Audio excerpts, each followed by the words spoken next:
Good day everyone. Our topic for today is the color coding according to Baxter's. These are the green zone, red zone, and black zone. To start with, we have the green zones. What are the green zones? We have the control questions. These are the unrelated to the specific issue under investigation but are designed to provoke a physiological response from someone who may be attempting deception. The polygraph examiner then compares the person's reactions to relevant questions with their reactions to the control questions. The questions are designed to cause innocent subject to be doubtful and concerned about whether they have actually told the truth or told the lie. We have example, before the age of 25, did you ever steal anything from a place you work? Where control questions then are used for purposes of comparison. The responses to both control and relevant questions are compared. However, control questions, like relevant questions, vary in breadth and type.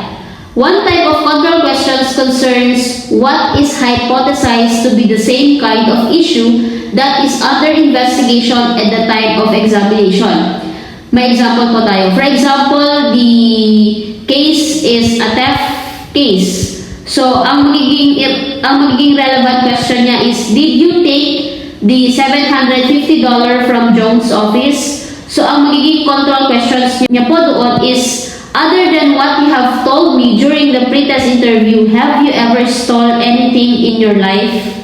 So kumbaga doon sa relevant questions, ang magiging control questions, hindi man siya related doon sa specific investigations, pero may connection siya case or the issue which is questioned in the relevant question. Moving on to the red zone, this consists of the relevant questions naman dealing with the issue for which the examinee is being polygraphed. A relevant question is one that deals with the real issue of concern to the investigation. Kanina yung pinag-usapan natin, the control question, it is not related to the real issue. Itong relevant question naman, it is the real issue that concerns the investigation.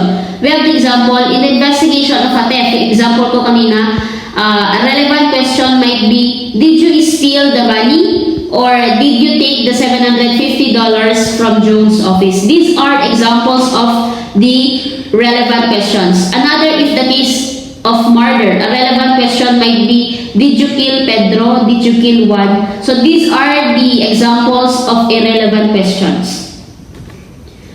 Moving on to a black zone consists of symptomatic questions naman, designed to gain the examinee's confidence regarding avoidance of the unreviewed questions embracing outside issues.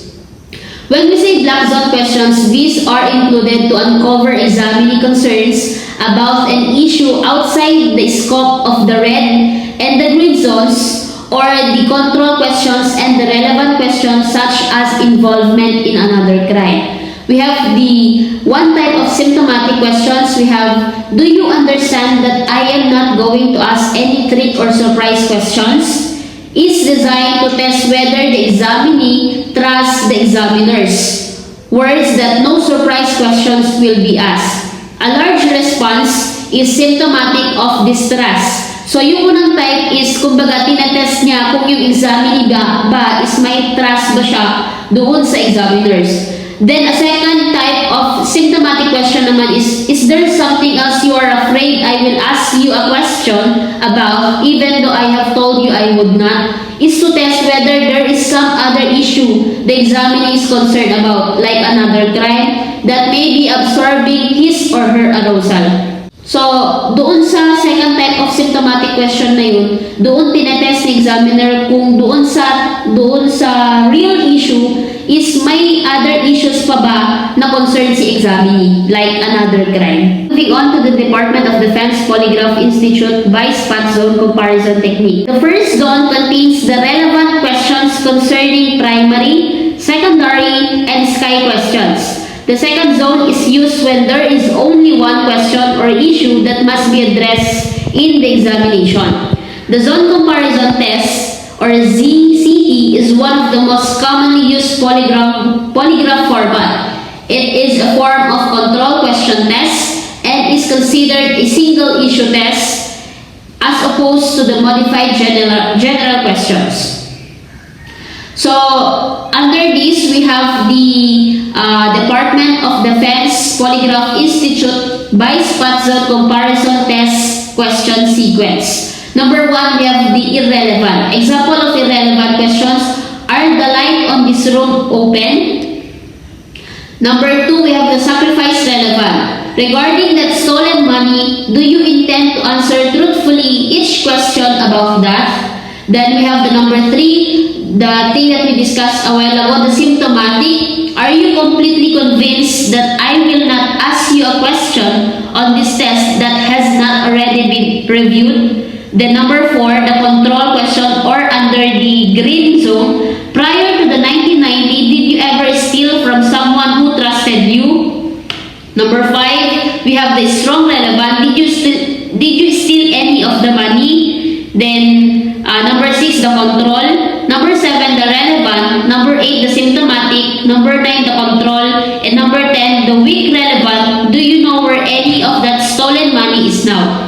So we have also the sky optional. When we say sky, we have the 3 questions that tends to answer the suspect, the knowledge, and you as the examinee. Suspect. Do you suspect anyone in particular of stealing any of the money? K. Knowledge. Do you know for sure who stole any of the money? Then why you? Did you steal any of the money? These are the sky questions, which are optional questions that can question by the examiner to the examinee. Number 4, we have the integrated zone comparison techniques developed in 1987 by Nathan J. Gordon, William M. White, and Philip M. Cochetti. This technique has the most significant departure from the original zone comparison technique developed by Cliff Baxter.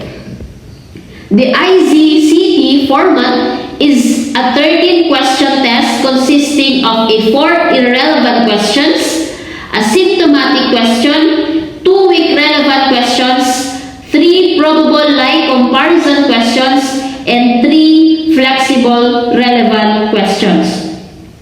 Example of 8 irrelevant questions. Is it Friday today? Example of asymptomatic questions again. Do you understand that I will only ask the questions I reviewed? Example of a weak relevant. Do you intend to lie to any test question? Then example for a probable lie comparison questions or the comparison or the control question. During your childhood memory or age, do you stole anything in your life?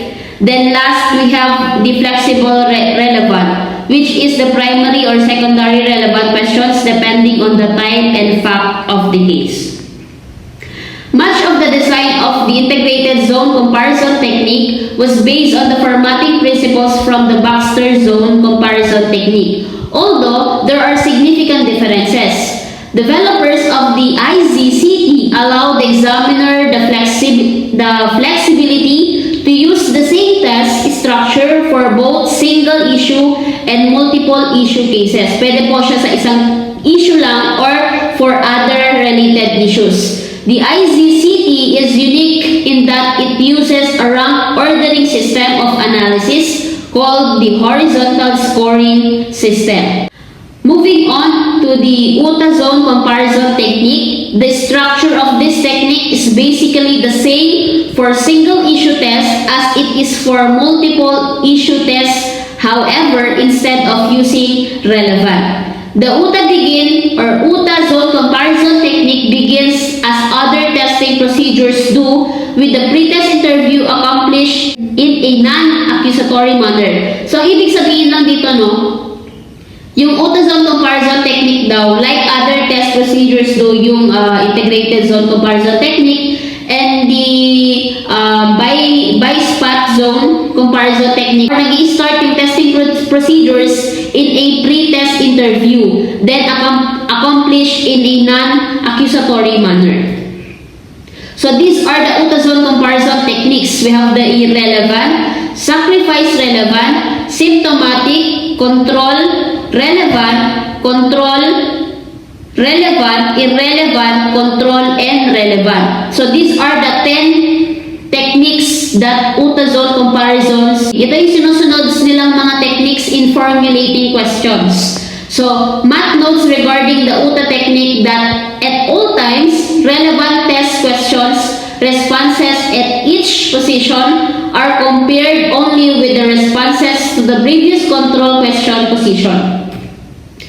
There is a note here that after all the 5 tests have been administered and the polygraph examiner was not able to make a definite diagnosis, an arrangement should be made for re-examination for the subject at a later date. During this discussion where examiner finalizes the arrangement of a re-examination, it would be helpful to observe the subject comments and general behavior ordinarily different from those of a subject who is determined to be lying. Experience showed that persons who are truthful would comply and adhere to the pre-scheduled re-examination even if not under the custody of a police. On the other hand naman, untruthful subjects are prone to break the promise or arrangement to come back for a re-examinations. Ano bang ibig sabihin nitong note na to? Ang sabi dito, pagkatapos daw ng 5 tests na yun at si polygraph examiner ay hindi siya nakakuha or not able to make definite diagnosis, mag-arrangement siya or gagawa siya ng re-examination for the examinee. Then, ang nakalagay dito, kapag daw yung subject is truthful, he would comply or adhere to the pre-scheduled re-examinations kahit na daw hindi siya under the custody of police. Pero, in the other hand, sabi niya, kapag yung subject is untruthful, they are the one who is prone to break the promise o hindi sila mag-a-attend tuon sa arrangement of re-examination. What are the most commonly used questions sequencing? The common techniques in sequencing questions are the revised Reid-Inbao relevant irrelevant test and the Baxter zone comparison test. So what is Reid-Inbao relevant irrelevant test? The Reid-Inbao technique involves various tactics designed to elicit confessions from suspects, and the irrelevant relevant test is one of the methods used in this approach. The RI test is a questioning technique that is commonly used during interrogation phase of a criminal investigation. In the RI test, the interrogator asks a series of questions, some which are relevant to the investigation and some of which are irrelevant. The goal is to measure the suspect's physiological responses such as changes in heart rate, blood pressure, or skin conductivity when responding to relevant versus irrelevant questions. The underlying assumption is that a suspect will show a stronger physiological response to relevant questions indicating potential deception or guilt. It's also worth noting that the Reid-Inbao technique and its specific tactics, including the RA test, have been criticized by some experts for their potential to elicit false confessions and for being coercive in nature. As a result, many law enforcement agencies and professionals in a field of criminal justice have sought alternative interrogation methods that prioritize ethical and non-coercive approaches to obtaining information from suspects. These are examples of relevant questions that is relevant to the investigation. Did you know the victim prior to the incident? Were you at the scene of the crime when it occurred? Did you see anyone else present during the incident? Did you have any involvement in the planning of the crime? And these are also the examples of irrelevant questions that is irrelevant to the investigation. Do you drink? Have you been called by the name Kotong? Are you sitting now? What is your favorite color and do you like basketball? Number 6. Primary control. Primary control refers to behaviors direct at the external environment and involves attempts to change the world to fit the needs and desires of the individuals. For example, before reaching the age of 28, have you ever stolen anything? Number 7. Irrelevant. The opening question of on each chart in all standards, controls, comparison, and relevant-irrelevant polygraph test format. Example, do you drink orange juice? Number 8. Evidence connecting. Test question in which the examined is asked about a particular piece of physical evidence that would incriminate the guilty person. Maari din itong mga bagay na naiwan sa pinangyarihan ng crime scene ng salarin o ninakawan na ari-arian. Example, were the footprint outside the house of Nick yours? Number 9. Knowledge question. This question is designed or began to prove whether the subject possessed information regarding the identity of the offender, the location of evidence or items of secondary elements of the case. For example, do you know for sure who stole the iPad of Nick? Number 10. Secondary control. Secondary control is targeted at internal processes and serves to minimize losses in, maintain, and expand existing levels of primary control. For example, have you ever stolen anything from this location? So let's move on to the Baxter's zone test. We have here 13 questions. So kapag sinabi nating Baxter's zone test, this is somewhat different from read and imbaw technique.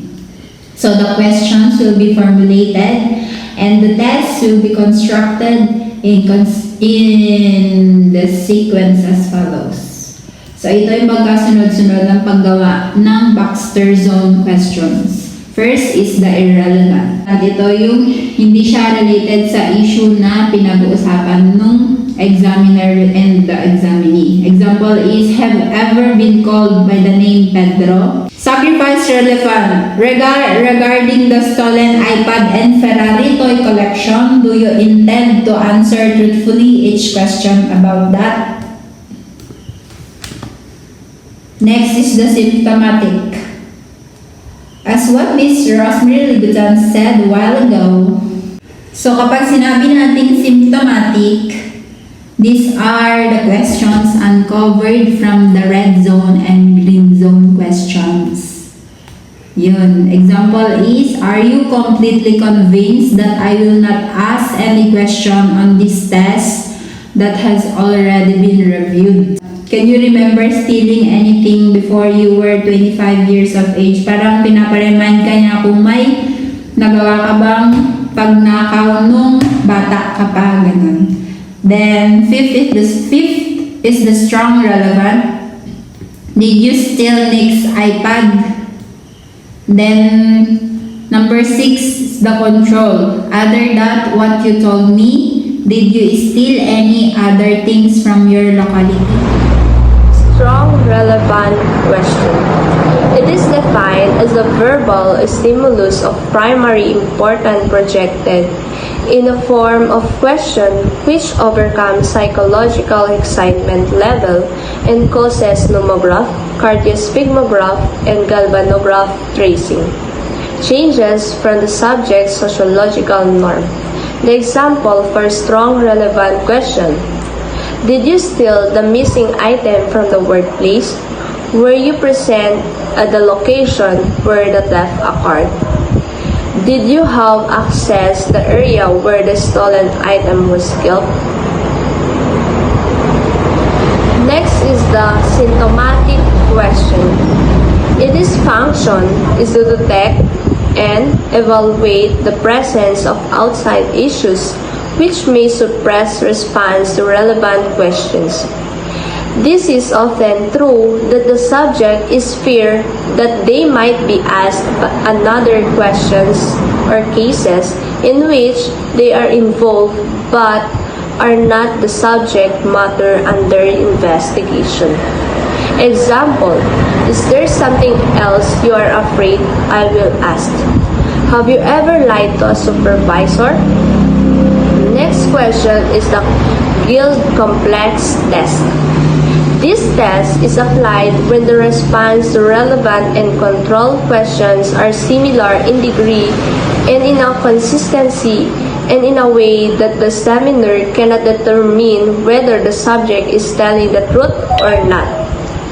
The subject is asked questions aside from relevant, and controlled questions as a new series of relevant questions dealing with a real incident and that which the subject could not have committed.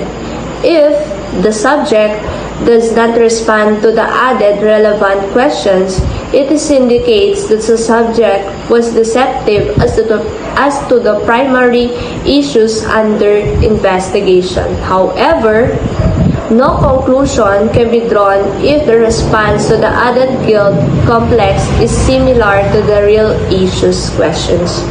Example, did you steal the Ferrari toy collection? Did you take that watch from room 702? Next question is the weak relevant question. It concerns some secondary element of the crime or problem and deals with mostly in guilty knowledge and partial involvement. Example, do you wear the missing iPad of Nick now? Next is the tree question, which stands for sky question. S stands for suspect, K for knowledge, and Y for you. These three questions are based on the Baxter technique grouped together to confirm the previous charge and may detect indirect involvement of guilty knowledge. Example, for S, do you suspect anyone in particular of stealing Nick's iPad? For K, do you know for sure who stole Nick's iPad? For Y, did you steal Nick's iPad?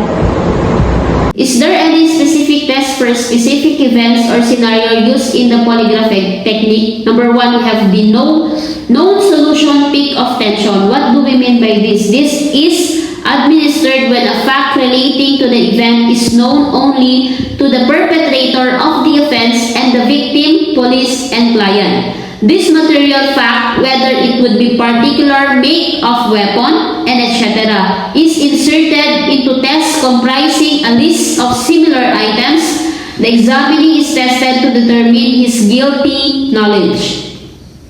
In a known solution peak of tension test, the examiner knows which alternative is the one truly connected to the incident and evaluates the examinee's pattern of responses for evidences of involvement in the incident. So during this polygraph examination kasi meron kasing may mga digital or gadgets na ilalagay sa katawan mo in order for the examiner to determine yung mga patterns of responses mo. So, doon nila makikita kung may mga changes ba yung mga doon nila makikita yung may changes ba yung mga responses mo regarding to the questions na tinatanong nila. At doon din nila makikita kung constant ba yung mga sagot mo or hindi. So, doon na nila ma-determine kung ikaw ay nagsasabi ng totoo or nagsisinungaling. A guilty examinee is expected to show a pattern of responsiveness that increases as the correct alternative approaches in the question sequence and decreases when it has passed. Stimulation tests often have this format. In a known solution peak of tension test, the examiner knows which alternative is the one truly connected to the incident and evaluate the examinee's patterns of responses for evidence of involvement in the incident. As what I had mentioned a while ago yung doon na ma-determine examiner kung mayroon bang changes doon sa pattern of responsiveness nung examinee. Number 2, we have the proving peak of tension. This is administered to obtain information that might prove valuable to an investigation. Proving peak of tension test is also known as searching peak of tension test. On a deceptive person, the polygraph chart presented above is of an actual test of a backer survey or suspected of corruption. In polygraph jargons, this type of test is known as a searching peak of tension test. It used as a follow-up test after the examinee is found deceptive to a basic test presented previously. Its objective is to find out the amount of bribe taken. The examinee is asked whether he took various amounts as indicated above. The answer was no. The results showed that the amount taken was about $4,000. Notice that the blood pressure and other parameters peak at this question. So, according to this example, no, kung makikita nyo, doon sa tinanong niya na, or he took the money consisting of $4,000, kung manotice nyo dito sa blood pressure and other parameters, is tumaas yung pattern nung, o kumbaga the parameters peak at this question, kumbaga tumaas. So it means na doon sa question na yun, doon mo palang makikita na nagsisinungaling na siya. So another type of peak of tension test available to the forensic psychologist is known as the proving peak of tension test. This test is used to identify key information not known to the investigator or the forensic psychophysiology. It may be used to locate accomplice, determine extent of involvement, locate weapons, evidence, determine amounts of money stolen, and method of entry. As what the examples presented a while ago, na doon na nakita, doon sa tinanong pa lang na $4,000 na tumaas or yung parameters peak that questions, it means na na-determine na these persons have lied or deceptive. The searching peak of tension test is its known justification when it leads to the discovery of useful physical evidence or elicit a valid confession. So doon pa lang sa question na sabi ko kanina, it is already a valid confession kasi makikita doon sa parameter or the pattern that it picks the questions. Number 3, we have the pre-employment test. This test seeks to verify information contained in a job application and develop relevant information deliberately committed by the subject. When applying for some jobs, you may have to take a polygraph test as part of your background check. Employers use polygraph devices to verify information about your past and confirm your suitability for certain positions. Knowing how polygraph screening for jobs work can help you feel confident before taking the test.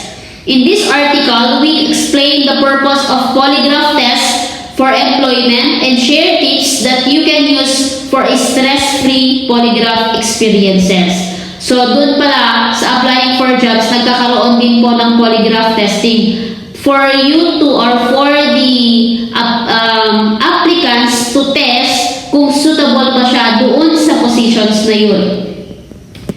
What is an employment polygraph test? An employment polygraph test or a lie detector screening test is a pre-employment process that involves measuring changes in your body's vital signs to determine if you're being honest about certain topics. Employment polygraph tests typically cover topics that impact a company's safety and security, such as involvement in illegal activity. So, dito sa employment polygraph test, ang sinasabi nila dito, para kapag, for example, ikaw na applicant, is dinaya mo yung resume mo, na naglagay ka ng mga educational attainment doon na nag-graduate ka sa very known colleges. So, according to this polygraph test or lie detector screening test, matetest nila or madetermine nila kung talagang honest ba or certain or objective things ba yung nilagay mo doon sa resume mo. So, they involve 3 important steps. Number 1 is the pre-exam. The polygraph pre-exam is a written questionnaire about your personal history. So, yun nga din yung sinabi ko kanina, kung ang nilagay mo dun sa resume mo is na-graduate ka sa prestigious university, tapos hindi pala totoo, tapos tinanong sa'yo during the polygraph test, doon nila makikita na doon pa lang hindi ka na honest. Number 2, we have the polygraph setups. Once you complete the pre-exam, a polygraph operator will connect you to a device that monitors your respiratory rate, blood pressure, and sweat level on your skills. So, ito na yung naglalagay sila ng mga operators like dito sa numograph 1, numograph 2, and dito sa index finger para ma-determine nila kapag nag-questions na sila, ma-determine nila kung truthful ba or deceptive yung mga sagot mo. Number 3 is the questionnaire review. Next, the examiner asks questions based on your answers to the questionnaire. They may ask you to clarify information or simply restate the written test questions. The length of the questionnaire review depends on your responses and the information employers wants to know. Ito na nga yung sinasabi ko kanina na kapag nagtanong na sila, which they can determine if you are truthful or deceptive. What can pre-employment test check for? We have the personality or character traits, the skills and the ability, the job knowledge, the software language and the software or language proficiency, emotional intelligence, integrity and honesty, and the attitude towards the employers. Why is pre-employment testing important? Bakit ba important itong ginagawa nilang pre-employment testing or delay detection screening test? To ensure your hiring practices are fair, instantly identify top candidates, improve job interviews, find qualified candidates, and lastly, reduce bad hires. We have the best practice for pre-employment testings naman. We have to identify the skills and abilities that are necessary for the job, use the same test or test for all applicants who apply for the same job, provide adequate instructions and support for applicants, use the test results as just one factor in the overall hiring decision, and last we have the follow all applicable laws and regulations. Last, we have the periodic testing. This is conducted for the purpose of determining the honesty of employees assigned to sensitive position. It also acts as a constant deterrent to employees' dishonesty. Ito na nga po yung sinasabi ko kanina na kapag nakita nilang nagkaroon ng deceptive results, dito na nila makikita na mayroong mga constant deterrent to employees which are dishonesty. Pero kapag alam naman nila na you are honest or truthful, you can be assigned to a sensitive positions. Ito yung mga periodic testing or na ginagawa nila for them to ensure that you are highly capable or highly applicable for that positions that they have given you. So that ends our discussions. I hope you have or we have shared knowledge, and thank you for listening.